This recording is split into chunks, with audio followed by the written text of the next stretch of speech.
Uchqun Nazarov. Insho. Hikoya.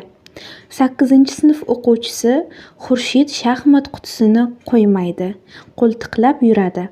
Faqat shaxmat o'ynaydigan bolalar bilan o'rtoq tutinadi. O'qituvchilar ichidan geografiya muallimi Daler akani alohida hurmatlaydi.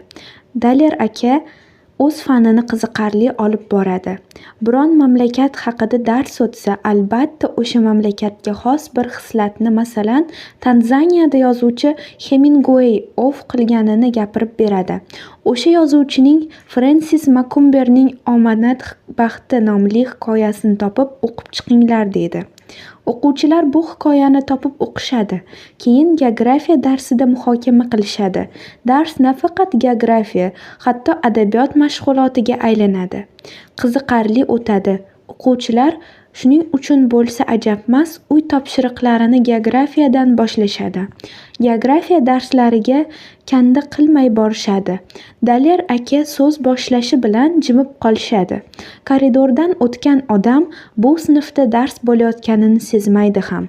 Darslarning birida Daler aka Angliya haqida so'zlab, uning shahzodasi Edward bir ayolni sevib qolganini, parlament a'zolari bu oshiqlikni ma'qul ko'rmagach, shahzoda Edward qirollik taxtidan voz kechganini gapirib berdi.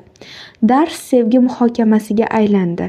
Daler aka qo'lida o'qigan talabalarning ko'pi geografiya, adabiyot, tarix fakultetlariga a'lo baholar bilan kirishgan. Tarix o'qituvchisi bu muvaffaqiyatni o'ziga yozdi. Uning darslari zerikarli o'tar.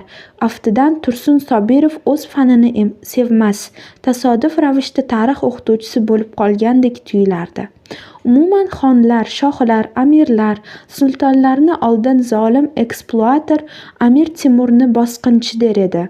Keyin mamlakat mustaqil bo'lgach, sohibqironni ulug' sarkarda, millatimiz otasi deydigan bo'ldi. Xurshid Daler Saidovich bilan hech qachon shaxmat o'ynamaganligi sababli domla bu o'yinga qiziqmaydi deb o'ylar edi.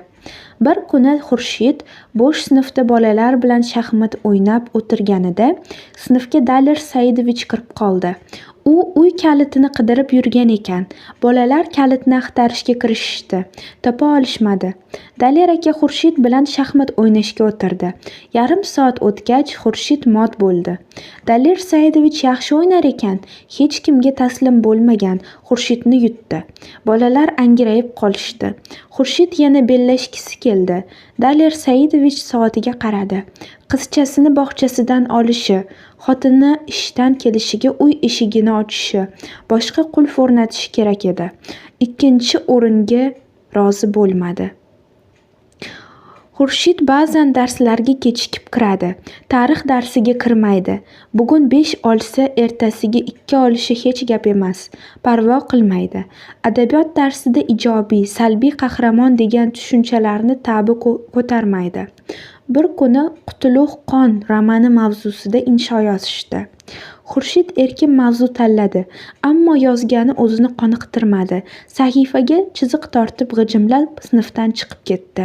Kelasi darsda adabiyot o'qituvchisi g'ijim varaqlarini yozib o'quvchilarga qaradi. Xurshid bu darsga ham kirmagan, zalda boshqa bolalar bilan shaxmat o'ynab o'tirardi. Adabiyot o'qituvchisi Odil To'rayev Xurshid yozgan inshoni sinfdagi o'quvchilarga o'qib berdi. Mansur shaharga kelib institutga kirdi. Amakisinikida tura boshladi. Amakisi Dilshod xotini Toliya bilan yashar. Farzandsiz edilar. O'qiy boshladi Odil To'rayev. Ular tez-tez tortishib turishar, yon berishmas, arazlab yurishar. Mansur orqali gaplashishar edi. Oxirgi mojarodan keyin amakisi uydan chiqib ketdi. Bir haftacha qorasini ko'rsatmadi. Kecha keldi, eshikni Toliya ochdi. Erini ko'rib qayrilib ketdi. O'rtada Mansur serrayib qoldi. Kiyimimga keldim, ayt bersin, dedi amakisi ovozini to'mtaytirib ko'rgan xotiniga eshittirib. Mansur kelin ayasiga qaradi. Kiyimini sharabachasiga berib yubordim. Yo'q, dedi Toliya zarda bilan. Davosini manjalaqisiga qilsin, u ko'taradi. Kim u, dedi Mansur tushunmay. O'ynashi, dedi Toliya o'chakishib. Ana rasmda yonma-yon o'tirishibdi. Yonma-yon bo'lsa nima qipti? Xodimlardan biri, dedi amakisi o'shqirib. Xodimlardan biri bo'lsa nega bitta buyragini berdi, so'ra, dedi Tole da'vosini ro'kach qilib. Qonim gruppasi o'shanikiga to'g'ri keldi, dedi amakisi. Bitta buyrak bilan yashash mumkin ekan. Mana yashayapman. Bir odamni saqlab qoldim. Mansur o'rtada serrayib turib qoldi. Keyin xonasiga kirib ketdi. Ular yana biroz aytishgach jimib qolishdi.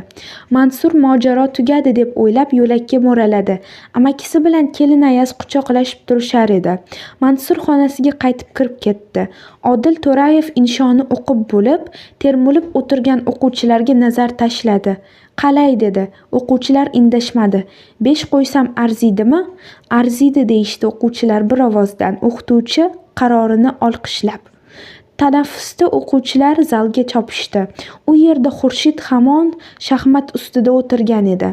O'quvchilar keltirgan xabarni eshitib, Xurshid indamadi. Shoh, dedi raqibiga.